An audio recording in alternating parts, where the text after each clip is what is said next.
For the right-wing pundits and politicians who believe this nation's economy is staying afloat in spite of what they consider to be an anti-business president, today's report from the Commerce Department should come as something of a shock. Corporate profits for the last quarter were the highest ever, as in since they started tracking the number more than 60 years ago. It is a figure so high, it dwarfs even made-up numbers like 11 billion. Our fourth story, Mr. Anti-Business was in Kokomo, Indiana today, getting a tour of the town that, as late as last year, was marked for death, in essence, until the federal government stepped in.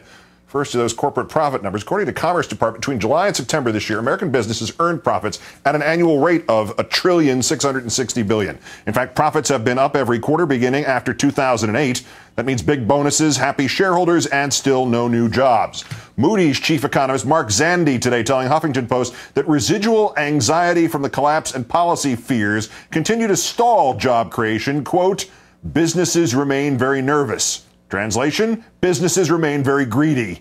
In Kokomo, once deemed by Forbes magazine one of America's fastest dying towns, the White House is touting 12% unemployment in a town of 46,000 because last July the unemployment rate there was 20%. Kokomo has benefited from over $400 million in federal stimulus money, and it was the federal government's bailout of Chrysler that helped that company keep its Kokomo transmission plants open.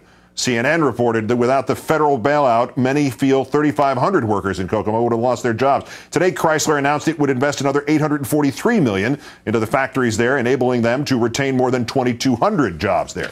Today, standing amid the hardware at the Kokomo Chrysler plant, the president took credit for the success of his policies and reminded his audience of the people who fought him tooth and nail. We made the decision to stand with you because we had confidence in the American worker, more than anything. And today we know that was the right decision. There were those who were prepared to give up on Kokomo and our auto industry. There were those who said it was going to be too difficult, or that it was bad politics, or it was throwing good money after bad. You remember the voices arguing for us to do nothing?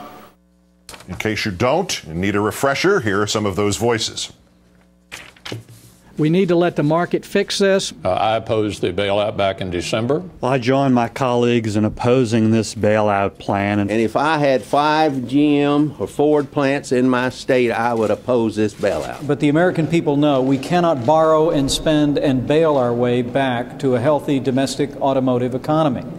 Oh, a whole lot of wrong in that group of sound bites. Joining me now is David Korn, the Washington bureau chief of Mother Jones, also columnist at politicsdaily.com. Good evening, David.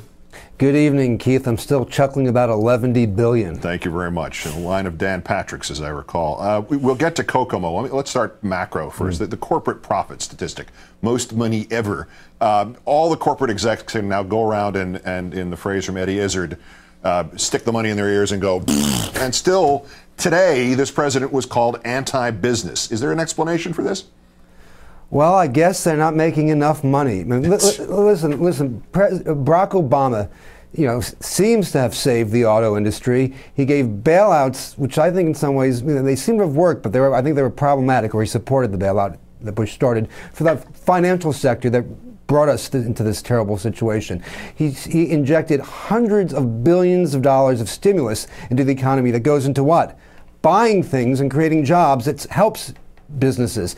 He's backed small business tax credits. On the health care front, he cut a deal with Big Pharma that a lot of progressives didn't like, and he created millions of new customers for the health insurance industry that a lot of progressives don't like. I mean, this guy, in essence, saved modern capitalism.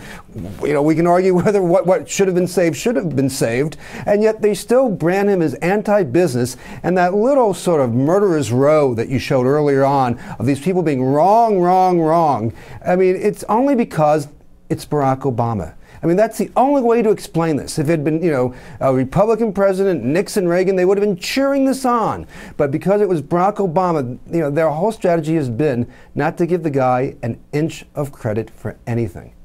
Record profits, still no jobs, and that's, as the one analyst put it, that's the corporate fellows are just very nervous. Is that right, or is there some other explanation for it?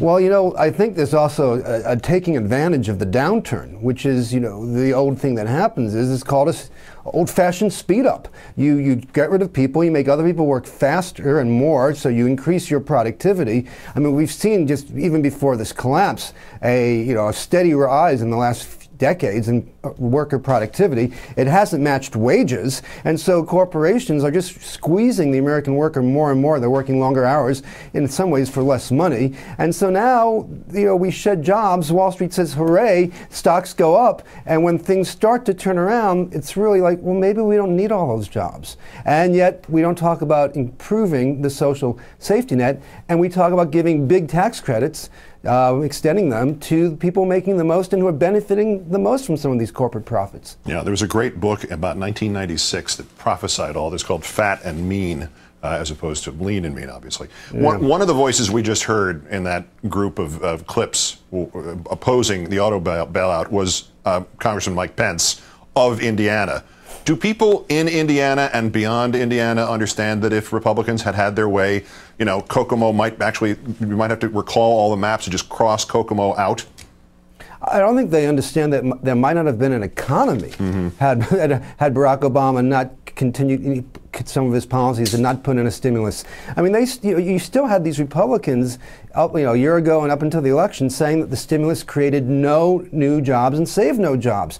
When any mainstream economist, including Mark Zandi, who you quoted earlier, put the figure at 2 million to 3 million, it's really been kind of criminal that we haven't been able to have a real solid, honest policy debate or discussion about what works and what doesn't work when we're in a hole of this nature with the economy. So it's not just not recognizing what's happened in Kokomo. I mean, going from 20% to 12% unemployment is the right direction. It's not nearly good enough, but yet Republicans take advantage of the fact that we're not down to 5%, and they act as if nothing has happened at all, when that's certainly not the case.